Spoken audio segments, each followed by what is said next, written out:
everybody, and welcome to yet another video, and welcome to yet another review video. And today we are reviewing something that I haven't reviewed in quite a while, and that's a superhero comic book. We are reviewing Absolute Batman Volume 1, the trade paperback, which is subtitled The Zoo, and it collects Absolute Batman issues 1 through 6, written by Scott Snyder and illustrated by Nick Dracota and various other illustrators.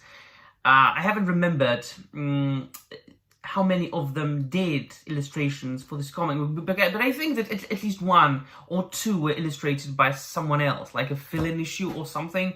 As far as changing and swapping artists in one run, I haven't really had any problems with that, although it always takes you out. Well, not always, but sometimes it can take you out of the experience. Like, you read a comic, there are 3 issues with one artist, and there's a change, and you're like, whoa, what happened?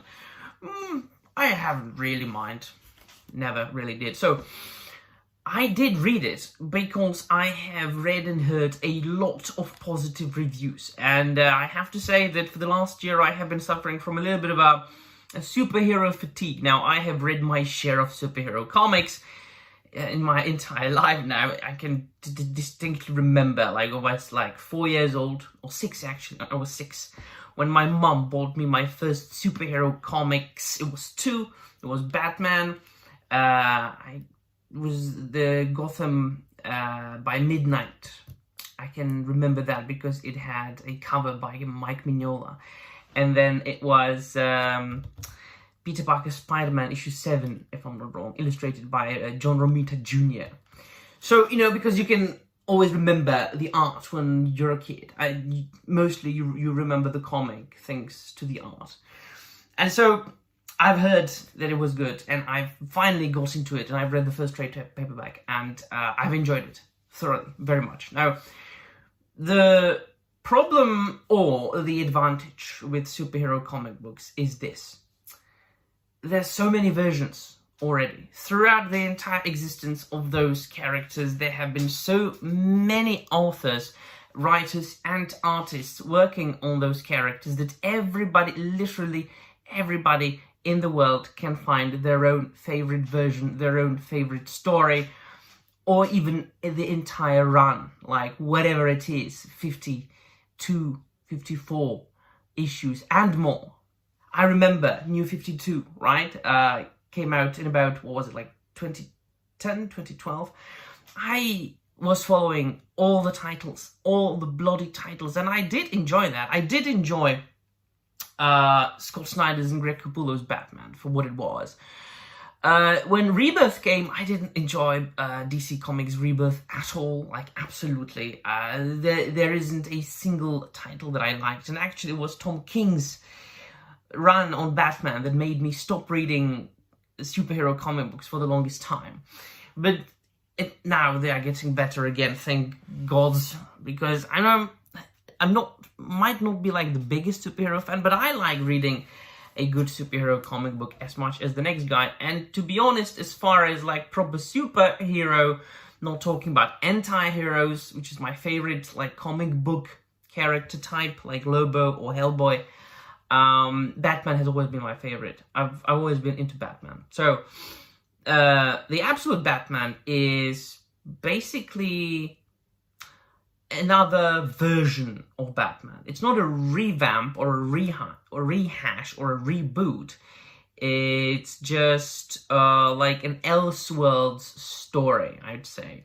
If you remember what Elseworlds is, it started in the either late 80s or early 90s, I can't remember now precisely, when there was one and done story told by an author, illustrated by an author. Sometimes it was an artist and a writer, sometimes one guy did both, but they were quite popular because it took the character from the established mainline universe, and the stories usually didn't have any impact on the mainstream universe. Sometimes those stories became so popular that I think they became canon. Wasn't Killing Joke initially supposed to be an Elseworld story, and so was The Dark Knight Returns? Well, they have become so popular all over the world that they have basically become like the canon of, like, you know, it's like the future of Batman as far as The Dark Knight Returns goes. So that's that. So this version, I'm going to call it a version of Batman, is taking things to a little bit of different place. Batman isn't a millionaire. He is a son of Thomas and Martha Wayne, but they're ordinary people.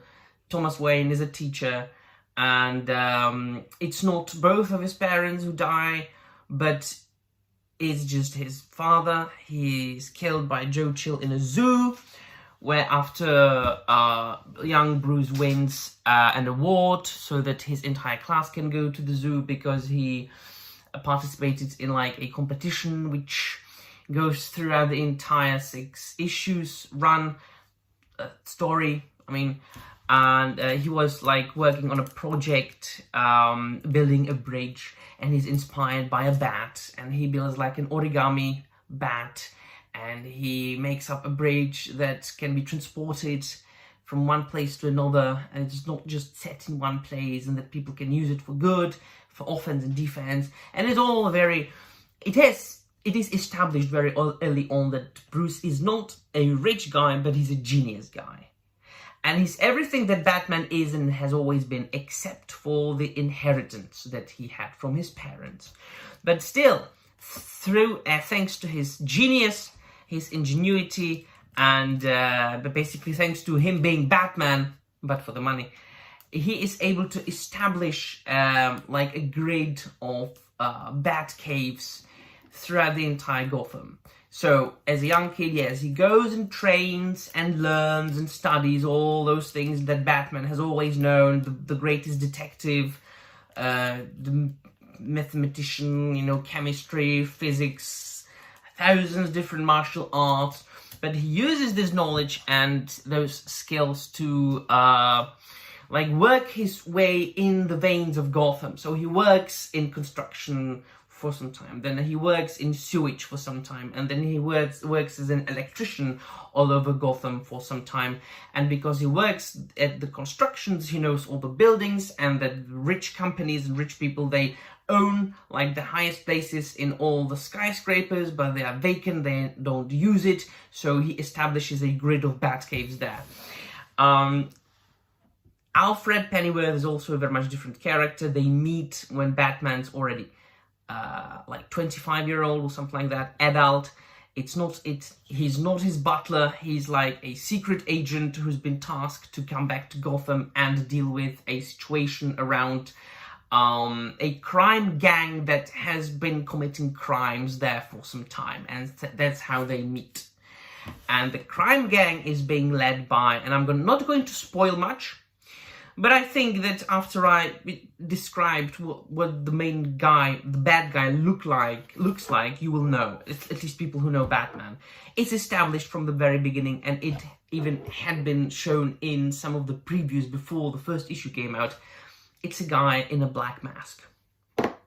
That's a spoiler for you, is it? Black mask? Kind of a spoiler. Never mind.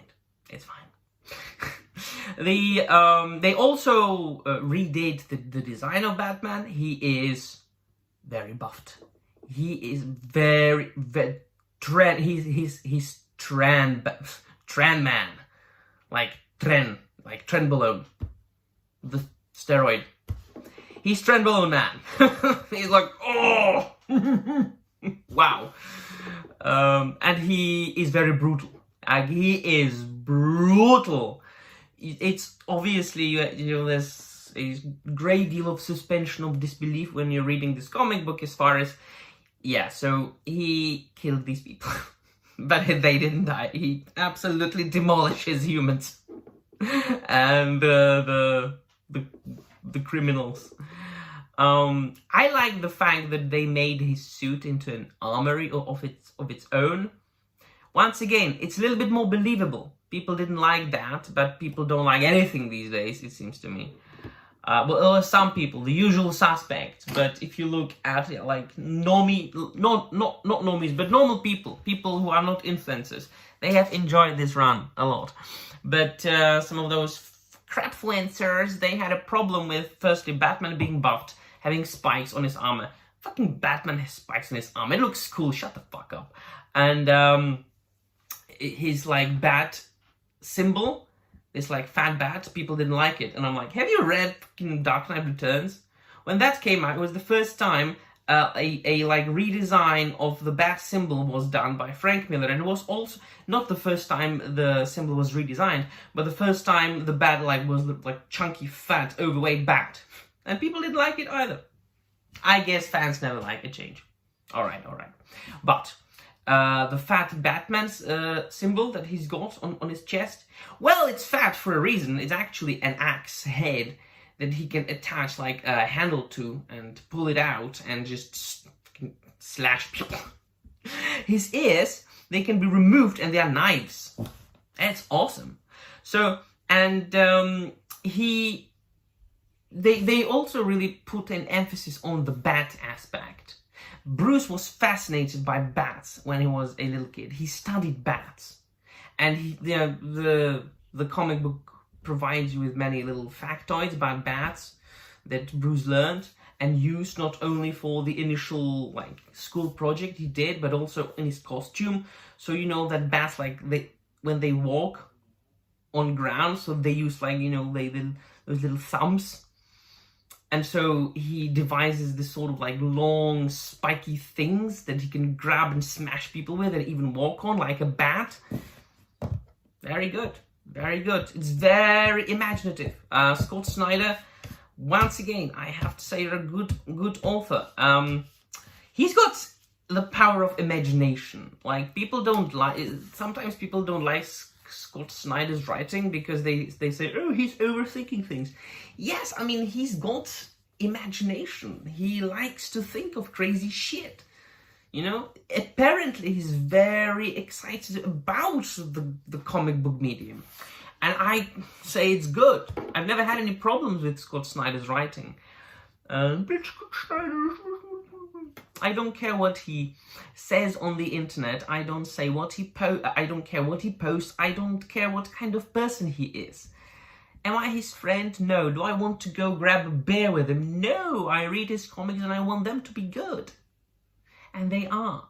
Yes, absolutely satisfied. I'm not going to spoil any more. The comic book has been great, and I'm only like in the middle of what's published right now. Am I not the first trade paperback? There's already been another one, so I'm going to get into that and review it once I'm finished. Let me know in the comments down below what you think. Have you read Absolute Batman? What do you think about it? Do you like this version of Batman? And if not, what's your favorite version of Batman? Mine, I've got several, but I can make another video about that. So, once again, let me know in the comments down below what you think. Thank you very much for watching, and I'm out of here.